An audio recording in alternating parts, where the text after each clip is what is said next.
All right, ladies and gentlemen, thank you all for clicking. And this is exactly why I'm worried about certain things when it comes to Canadian real estate, right?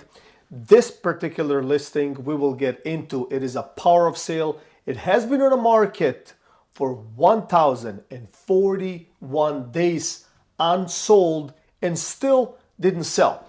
However, the question is, will this particular listing, this home or this beautiful 10-acre piece of land get back on the market in 2026 springtime when everyone is waiting, excited, right, to list their home for more money? Yes, you bet it will hit the market. You know why? Because nobody is asking the owner anymore. It's a power of sale by the bank, right? So yes, they will hit the market. They'll try to get as much money as they can, and they will try. So we'll get into the numbers. We'll see when they bought the property. I will show you exactly that they relisted it multiple times and everything that has been happening. Now, this is exactly the split point, the danger point, when people are waiting, right? And the question, one of the questions that I would like to ask, that you probably heard it so many times, well, we already hit the bottom. There's nowhere else to go. Well, I don't think so. I think we're just heading into the bottom, right? When the bottom is, how long or how deep it is, nobody knows.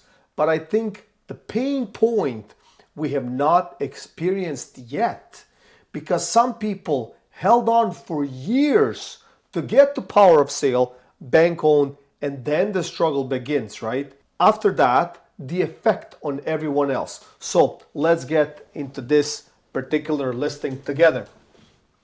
All right, so as you can see, ordinary listing, beautiful piece of land. This is in Mono. So Mono is in Ontario. It's close to Georgetown, I believe. So it's still in Dufferin. So that's like Georgetown and Orangeville and all of that stuff. So it's north of Toronto, like Brampton and then Orangeville.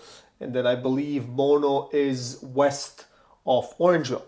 But this particular piece of property, I mean, it is what it is. I mean, it's nice, it's clean, it's over 10 acres, it's beautiful. I mean, like, this was prime property back in 2021, and this is exactly when they purchased this particular property for top dollar. All right, so even has some horse stalls and stuff like that. Looks very nice, looks very clean. Enthusiasts, whoever likes horses and stuff like that, they would love this kind of property. The property outside, as you can see, it's the traditional build. It is what it is. I mean, like, this was prime, especially in 2021. We have that detached auxiliary property with the drive-in, maybe even a drive-through. Like, we have some fences for the horses. I mean, it's something that people would definitely drool even today, but especially in 2021, in that era of the pandemic and stuff like that, this was absolutely golden, right? I don't know what this is. It's probably their garage or something like that, pretty stacked. Inside, nothing, crazy. There's some stuff obviously I personally don't like. I don't like some mixtures of this, but it just goes to show you, like, I want to point something out. Even at this time, clients did absolutely not look at the color combinations and what kind of floor. All they wanted is to buy the property. It doesn't matter the price. Even if they had to overpay, they would just do it. For some reason, it's like they were hypnotized or something. They just, let's go, I need it, right?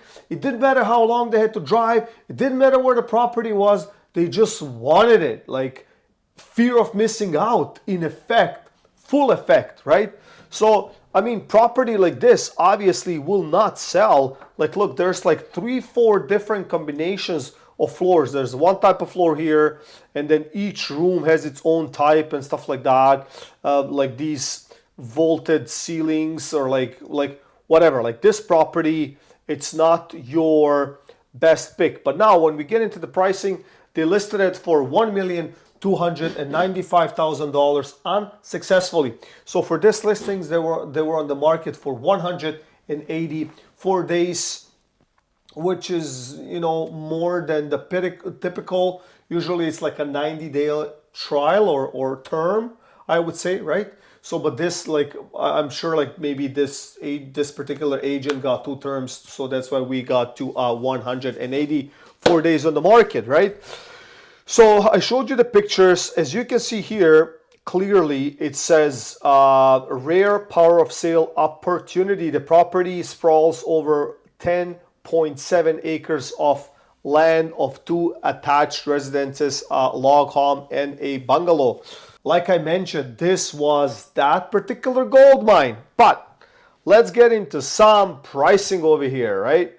So I have to skip some stuff, and this is crazy, guys. Check this out. So this property got listed in September 2021. Peak of the market, right? Like booming, all right? So at this point, we're talking fall market, right? Was on the market for literally 3-4 days, right? And it got sold. It got sold firm. So I'm sure at that point that there were no conditions, right?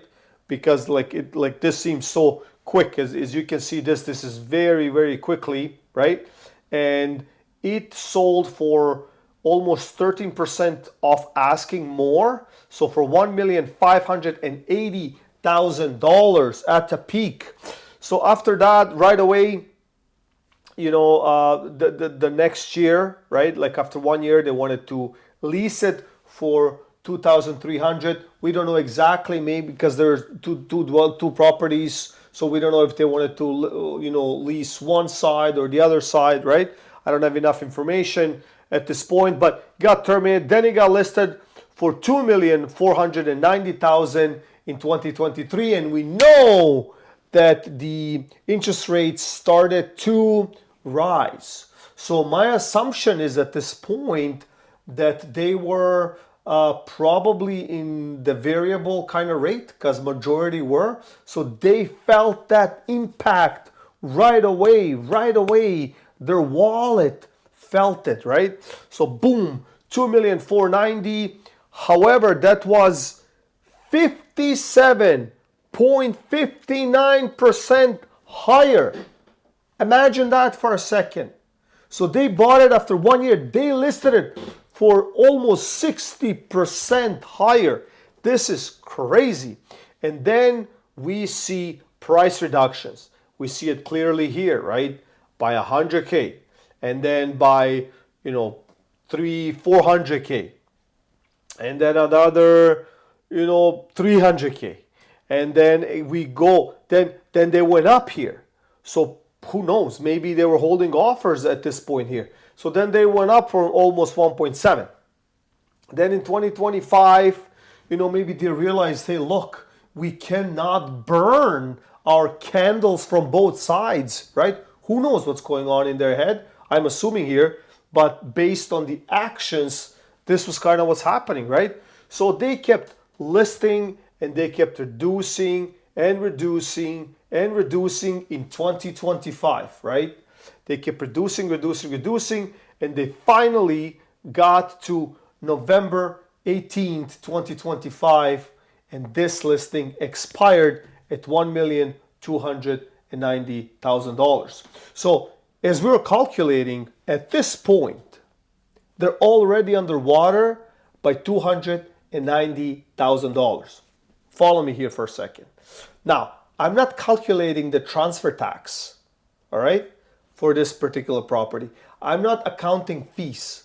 I'm not accounting in this period, in this era from 2021 to 2025, which is 4 years. Interest rates, loans, debt ratio, what they had to go through, like everything just to keep themselves afloat, right? Not even counting that. So then we get to 1,290,000 unsuccessfully, then where are the commissions for the agents, both sides of the agents, which cost obviously money. So if you summarize all of that stuff, like who knows, we could be somewhere between $500,000 and $700,000 in their down payment on this particular property, right? Could be, who knows, $300,000, $400,000. I mean, it's a power of sale, right? So who knows how far deep they went into mortgage B, mortgage C, private lender, this and that, left and right, so many variables. They could be down by $1 million. And yet, some folks are extremely confident that we already hit the bottom and there's nowhere else to go but go up. I don't think so. And I think these cases will reappear in 2026. No doubt about that. No doubt. Springtime, maybe even before, right? And there's so many of these. Plus the people that want to sell, right? Some people that don't have to sell, but they're retiring, they want to sell. Maybe some people want to downsize. Maybe some people want to leave Canada, go somewhere else. Different plans. Maybe a career or job relocation. Okay, scratch that one because none of that is happening. Like I didn't hear anyone change to better in a long time. I know it's sad, but I just haven't, right? So I think when it comes to employment, I mean, that's shaky as well. So all in all, it feels like that everything will probably come at the same time in 2026, including all their mortgage renewals, right?